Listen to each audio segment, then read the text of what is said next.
오늘 이 시간에는 감사를 다시 한번 골아보려고 합니다. 감사가 무엇인가? 그런데 그 전에 우리가 먼저 한 가지 이것을 좀 인정해야 될 것 같습니다. 그것은 뭐냐면 감사는 저절로 되지 않는다라고 하는 것입니다. 그래서 우리가 감사를 선택해야 한다라고 하는 얘기예요. 그렇습니다. 감사는 저절로 되지 않고 선택하는 것입니다. 때문에 감사는 오히려 적극적으로 배우고 실천해야 완성되는 감정이라고 말할 수 있습니다. 사람은 조금만 불평하고 불평을 하게 되어 있고, 또 조금만 마음에 들지 않고 싫어하고 원망합니다. 과거 이스라엘 백성들, 즉 출애굽한 이스라엘 백성들은 이집트 노예 생활을 이제 마치고 해방되게 되어서 자유인으로서 세상으로 나오게 되었을 때 그들은 너무나 감격스럽고 또 감사히 하였습니다. 그러나 그것도 잠시 홍해를 맞닥뜨리게 되었을 때 그들은 그 홍해 앞에서 출애굽이라고 하는 감사와 감격을 잊어버리고 오히려 자신들을 출애굽하게 한 하나님과 모세를 향하여서 원망하고 불평하기 시작하였습니다. 그리고 그러한 불평과 원망은 한두 번이 아니었다라고 하는 것이죠. 이처럼 감사는 우리에게 무엇인가가 충분하게 공급되었을 때, 무언가가 이루어졌을 때 우리가 감사하는 것이 아니라 사실 감사는 부족할 때, 어려울 때 시험받는 마음의 태고라고 할 수 있다라고 하는 것입니다. 그래서 오늘 본문에서 사도 바울은 감사의 출발점은 이렇게 말하고 있습니다. 항상 기뻐하고 쉬지 말고 기도하고 범사에 감사하라. 이것을 감사의 출발점으로 삼고 있다라고 하는 것입니다. 사도 바울의 이 같은 증언은 감사가 인간의 감정에 따른 반응이 아니라 하나님의 말씀, 항상 뭐 하라고요? 기뻐하라. 또 쉬지 말고 기도하라. 범사에 감사하라. 이게 누구의 말씀이에요? 하나님의 말씀입니다.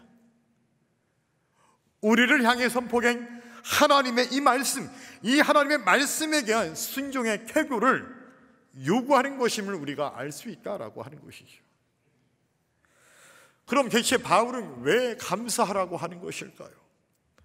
사실 오늘 이 본문의 배경이 되는 데살로니가 교회, 이 데살로니가 교회는 사실 외적으로는 큰 환난과 박해 가운데 있었습니다.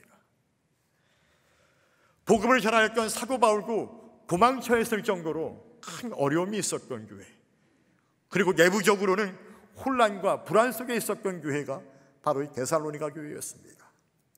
믿음을 가진다는 이유로 사회에서 배척당해야 했고, 생계가 그래서 어려워진 성도들도 많았고, 또 예수님의 재림에 대한 잘못된 기대와 두려움들이 교회를 흔들리게 하고 있었습니다. 바로 이러한 상황에서 바울은 범사에 감사하라라고 그렇게 우리에게 메시지를 던지고 있습니다. 왜냐하면 훗날 이 사도 바울이 데살로니가 교회에 관한 이야기를 듣게 됩니다. 어려운 중에 있었지만, 박해 가운데 있었지만, 그럼에도 불구하고 여전히 그곳에 하나님의 말씀이, 복음이 확산되어 가더라라고 하는 얘기예요. 너무나 감사했습니다. 그래서 범사에 감사할 수밖에 없다라는 것이었어요. 감사할 조건이 있어 감사한다는 것이 아니었습니다. 감사할 수 없는 환경이었지만 그런 놀라운 소식을 듣게 되었을 때 범사에 감사할 수밖에 없었다라고 하는 것이죠. 그래서 우리에게 범사에 감사할 것을 말씀하고 있고 선언하고 있습니다. 여러분, 만약 우리가 어떤 상황만을 기준으로 감사한다면 데살로니가 교회는 결코 감사할 수 없는 교회였습니다. 그러나 바울은 감사의 근거를 어떤 상황이 아니라 바로 그리스도 예수 안에서라고 그렇게 말하고 있습니다. 즉 감사의 이유는 현재의 환경과 조건이 아니라 그리스도 예수 안에서. 누구 안에서요? 그리스도 예수 안에서. 할렐루야. 저와 여러분들이 그리스도 예수 안에서 하나님이 나의 삶을 붙들고 계신가라고 하는, 내가 그리스도 예수 안에 있을 때 하나님이 나와 함께 하신가라고 하는 그 사실 때문에 우리는 범사에 감사하게 된다라고 하는 것입니다. 내가 그리스도 예수 안에 있을 때에 영광 가운데서 그 풍성한 괴로 너희 목엔 쓸 것을 채우시리라. 할렐루야. 할렐루야. 이것을 내가 믿기 때문에, 이것을 내가 기대하기 때문에, 이것을 내가 확신하기 때문에 아직 나에게 채워지지 않았고, 아직 나에게 공급되지 않았고, 아직 이 문제가 해결되지 않았지만, 조건이, 상황이 그렇지 못하지만 그러나 그것을 알기 때문에 나는 감사할 수 있다라고 하는 것입니다. 때문에 우리는 감사를 이렇게 말할 수 있습니다. 첫 번째로, 감사는 감정이 아니라 그래서 선택과 결단이다라고 하는 것입니다. 여러분들은 언제 감사를 하게 됩니까? 대다수의 많은 사람들은 이럴 때 감사하겠죠. 좋은 일이 생기면 감사하겠습니다. 상황이 해결되면 감사할 것 같아요. 마음이 평안해지면 감사할 것 같습니다.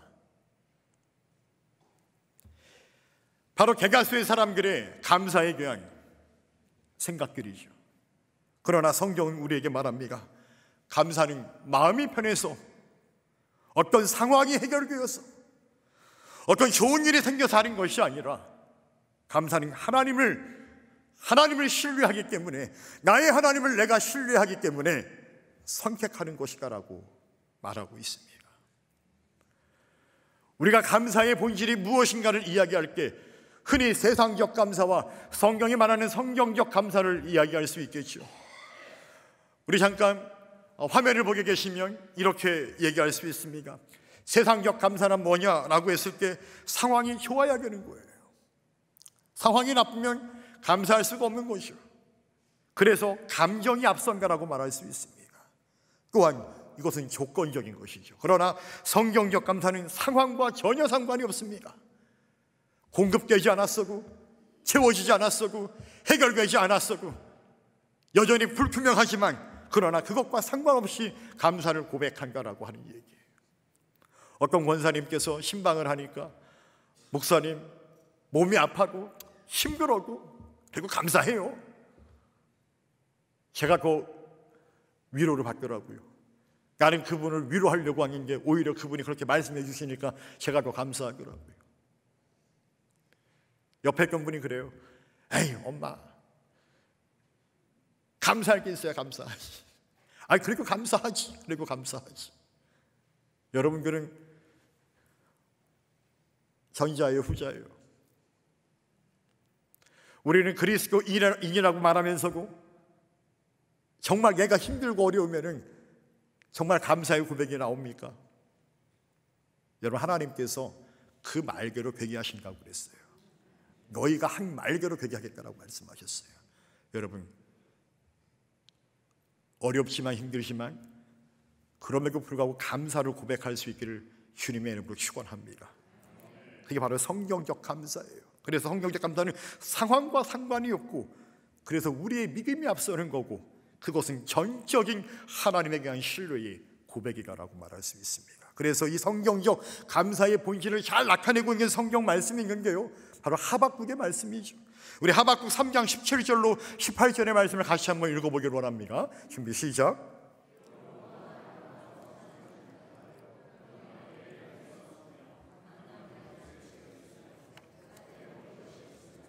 우리의 양이 없으며 외양간에 소가 없을지라도 나는 여호와로 말미암아 즐거워하며 나의 구원의 하나님으로 말미암아 기뻐하리로다. 아멘. 여러분, 무화과 나무에 무화과가 무성하지 못하고, 포도나무에 포도 열매가 없고, 감람나무에 소출이 없고, 밭에 먹을 것이 없고, 우리의 양이 없고, 외양간에 소가 없어요. 없는 것 투성이에요. 그런 게 뭐라고 말합니까? 나는 여호와로 말미암아 즐거워하며 나의 구원의 하나님으로 말미암아 뭐라고요? 기뻐하리로다. 기뻐할 수 없는 상황이잖아요, 여러분. 즐거워할 수 없는 상황이잖아요. 아니, 감감 위에 감이 없는 게, 나는 이렇게 계획을 했는데 아니 감이 안 열려. 올해 너무 뜨거웠대요, 여러분들. 올해 너무 뜨거웠고 비가 하도 많이 와가지고 날씨 때문에 병이 생기고 해서 감이 안 열렸대요. 여러분, 우리의 삶의 주변에 내가 생각하고 계획한 대로 되지 않았다 할지라도, 나에게 공급되지 못하고 충족되지 않았다 할지라도, 그럼에도 불구하고 나의 하나님 때문에 내가 즐거워하고 기뻐하며 감사할 수 있는 그런 놀라운 은혜가 있기를 간절히 주님의 이름으로 축원합니다. 여러분, 하박국은 있을 때 감사하겠다라고 말하는 것이 아닙니다. 없어도 하나님 때문에 감사하겠습니까? 라고 고백하는 것입니다. 이처럼 감사라고 하는 것은 우리의 환경이 아니라 나의 시선을, 나의 이 삶의 시선을 어디에 두고 있는가의 문제라고 하는 것이죠. 성도 여러분, 우리의 시선은 환경과 조건이 아닌 그리스도 안에, 즉 그리스도에게 맞춤으로 말미암아 그 감사를 선택하고 결단할 수 있는 저와 여러분이 계시기를 주님의 이름으로 간절히 축원합니다.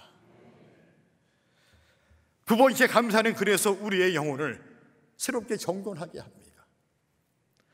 여러분, 사람은 쉽게 주어진 은혜를 익숙함으로 바꾸는 존재라고 말할 수 있습니다. 이게 무슨 말이냐면, 우리가 다 건강할 때에는 이 건강이 사실 뭐예요? 중요한지 몰라요. 당연한 것인 줄 알아요. 그런 게 건강하다가 몸이 아파서야 비로소 깨닫습니다. 우리들의 가족들이 늘 곁에 있을 때는 몰라요. 가족은 항상 늘 함께 있었으니까. 그런 게 어느 날 가족을 잃을 때 비로소 그 가족의 소중함을 알게 됩니다. 눈물로 후회하는 것이죠. 장례식 때 참 이런 경우들을 많이 보게 됩니다. 예배의 자리가 당연하게 느껴질 때가 있지만 그 예배할 수 없는 환경에 되면 이 자리가 얼마나 큰 은혜의 자리였는지를 그때서야 깨닫게 됩니다. 여러분, 이렇게 우리에게 당연하게 주어진 것들을 이 쉽게 주어진 하나님의 은혜를 너무나 익숙한 것으로 여긴다라고 하는 거죠. 그러나 그것이 없고 나봐야 그때서야 그 은혜를 감사함으로 너무나 중요한 것이었음을 깨닫게 된다라고 하는 것이죠. 이렇게 감사는 우리의 마음을 새롭게 하는 영적 호흡이라고 할 수 있습니다. 기도가 영혼의 심장 박동이라고 한다면 감사는 우리의 영혼의 호흡과도 마찬가지입니다. 감사가 멈추면 우리의 영혼은 서서히 무너져 갈 것이고 우리의 신앙은 점점 메말라져 갈 것입니다. 때문에 감사는 영혼의 산소라고 이야기할 수 있다라고 하는 것이죠. 한 의사가 있었습니다. 그는 늘 바쁘고 지쳐 있었습니다. 하루에 그 수십 명의 사람들을 보기 때문에 그런 것이죠.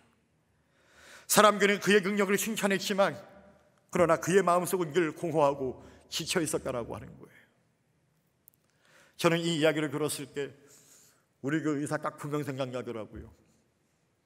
조장로님하고 응급실에 계시는 권지아 권사님.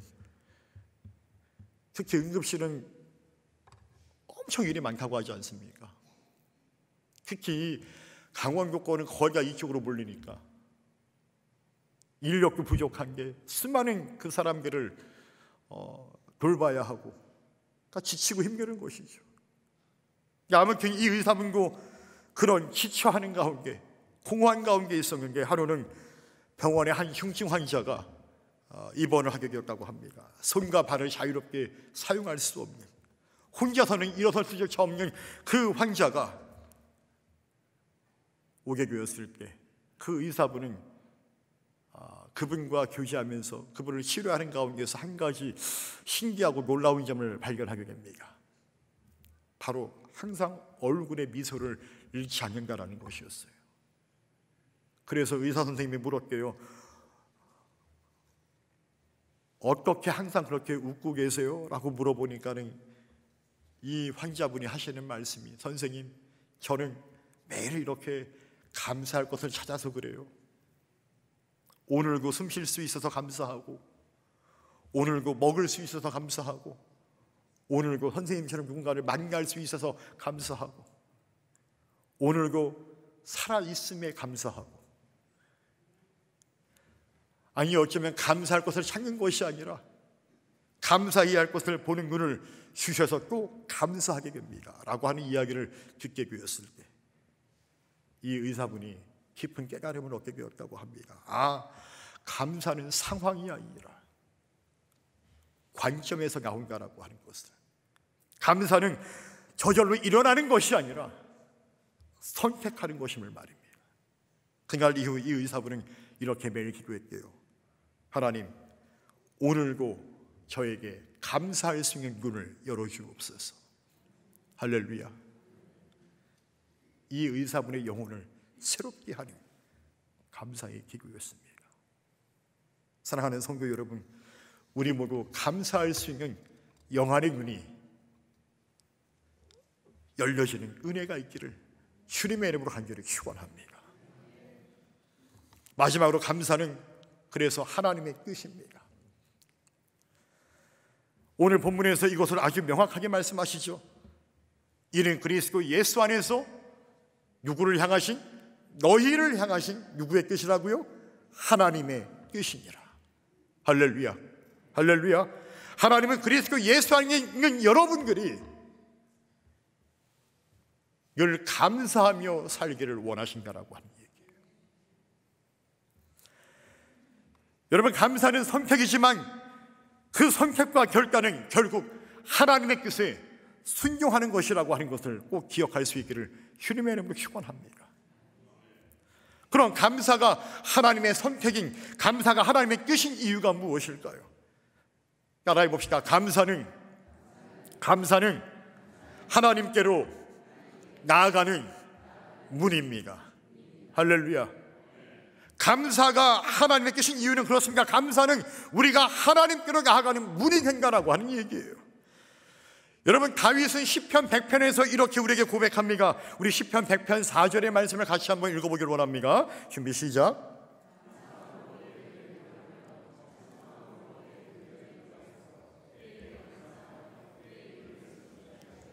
아멘. 감사함으로 그의 문에 들어가며 찬송함으로 그의 궁정에 들어갔어. 여러분, 감사가 그의 문으로 들어가는 중요한 요소라는 거예요.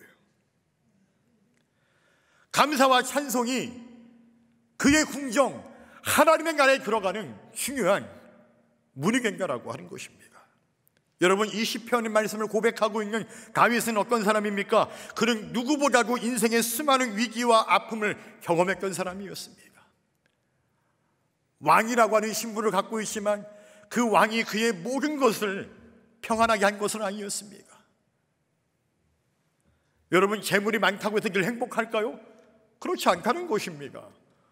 오히려 세계에서 행복지수가 가장 높은 나라들이 어떤 나라들입니까? 대한민국입니까? 유럽입니까? 미국입니까? 아닙니다. 오히려 제일 못 사는 나라들이에요.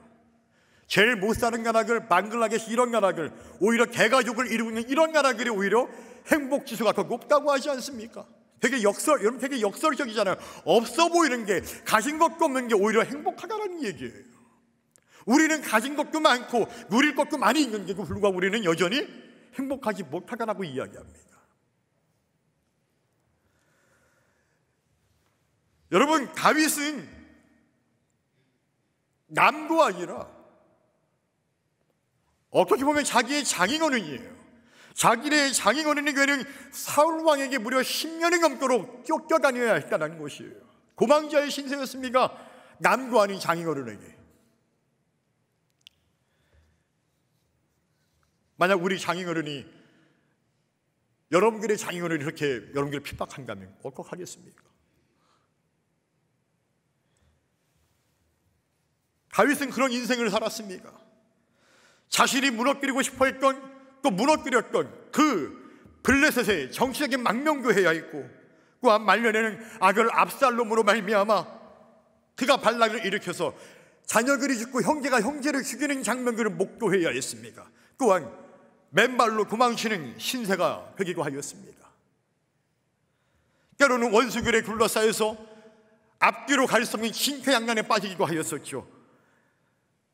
그렇게 하나님이 함께하신 다윗이었지만, 그러나 어떻게 보면 하나님이 없는 것 같은 인생을 살았던 그가 바로 다윗의 삶이었다라고 하는 것입니다. 그런데 그런 다윗이 오늘 무엇이라 말합니까? 자신의 인생의 모든 그 닫힌 문을 활짝 여는 마스터키를 발견합니다. 그게 바로 뭐라고요? 감사라고 하는 것이었습니다. 감사. 시편의 고백처럼 이 감사와 찬송은 하나님의 궁정에 들어가는 문이었습니다. 시편 100편 3절의 말씀처럼 우리를 지으시고 우리를 기르시는 그 하나님은 그에게 감사하는 자를 그의 궁정으로 초대하신다라는 얘기예요. 즉 감사하는 자만이 하나님의 나라 천국의 초대를 받는다라고 하는 것입니다. 십자가의 은혜에 감사할 줄 모르는 사람, 그가 어떻게 하나님 나라 천국 전시의 초대를 받을 수 있겠습니까? 그러나 반대로 감사를 잃어버리고 불평하고 원망하는 그런 사람들은 하나님의 궁정에 들어갈 수가 없는 것이죠. 여러분, 예를 들면 감사를 잊어버리고 불평불만하였던 그 이스라엘 백성들, 그 출애굽의 1세기에는 결국 하나님이 약속하신 젖과 꿀이 흐르는 가나안 땅을 그들은 유업으로 받지 못하였다라고 하는 것입니다. 여러분, 이러한 이유 때문에 하나님은 우리가 감사하기를 원하십니다. 감사는 그래서 하나님의 뜻입니다. 너희를 향하신 하나님의 뜻. 할렐루야. 그래서 우리는 오늘 감사를 결정해야 합니다. 감사하기로 결정해야 합니다. 감사를 선택해야 한다라고 하는 것입니다. 감사는 내일로 미루는 것이 아닙니다. 내일 이것이 이루어지면 그것이 아니라, 아니요, 지금 당장 나우 우리가 이 감사를 선택해야 한다라고 하는 것입니다. 그래서 우리가 이렇게 한번 고백할 수 있기를 원해요. 하나님, 제가 숨을 쉴 수 있어서 감사해요. 하나님, 오늘 이렇게 우리가 함께 모여서 예배 드릴 수 있음에 감사합니다. 하나님, 오늘 이렇게 우리 교회가 쉬운 날씨지만 따뜻한, 제가 열이 날 정도로, 땀이 날 정도로 이렇게 난방을 하면서 예배를 드리는 것도 감사하고, 여러분, 어떤 교회는 난방비가 없어서 예배를 제대로 못 드려요. 추운 데서 예배를 드려야 돼요. 오늘 그 예배 후에 우리가 이렇게 변함없이 또 식탁교제를 함께 할 수 있음에 감사를 하고, 오늘 그 변함없이 식탁교제를 할 수 있도록 헌신하는 자들이 있어서 감사하고, 깨끗한 환경에서 예배를 드릴 수 있음에 감사하고, 우리 가족들이 함께 있음에 감사하고, 여러분들 하루하루 지금 늘 감사를 선택하고 감사를 고백하고 선포할 수 있는 저와 여러분들이 계시기를 주님의 이름으로 축원합니다. 감사는 우리의 마음을 살리고 우리의 가정을 회복시키며 우리의 신앙을 다시 세우는 하나님의 능력이 됨을 꼭 기억하시기를 주님의 이름으로 축원합니다. 말씀을 정리합니다. 성도 여러분, 그리스도 안에서 상황을 떠나 감사를 선택하고 고백하는 저와 여러분들이 계시기를 주님의 이름으로 다시 한번 축원합니다. 그리스도 안에서 감사를 결단함으로 우리의 영혼이 새로워지는 은혜가 있기를 축원합니다. 그리스도 안에서 감사함으로 너희를 향하신 하나님의 뜻을 이루시는 저와 여러분들이 계시기를 주님의 이름으로 축원합니다. 다음 주는 추수감사절 총동원 주일로 우리가 예배를 드립니다. 그동안 함께 하지 못했던 우리 주변의 형제 자매, 그 성도들을 우리가 함께 초청하여서 권면하여서 또 온 가족이 함께 손을 잡고 우리가 그리스도 안에서 한 해 동안 베풀어 주신 은혜를 기억하고 또 베풀어 주실 은혜를 사모하며 기대하며 우리의 최선을 다한 추수감사 예배로 하나님께 영광 돌리시는 저와 여러분, 우리 강림 소망교회가 될 수 있기를 주님의 이름으로 간절히 축원합니다.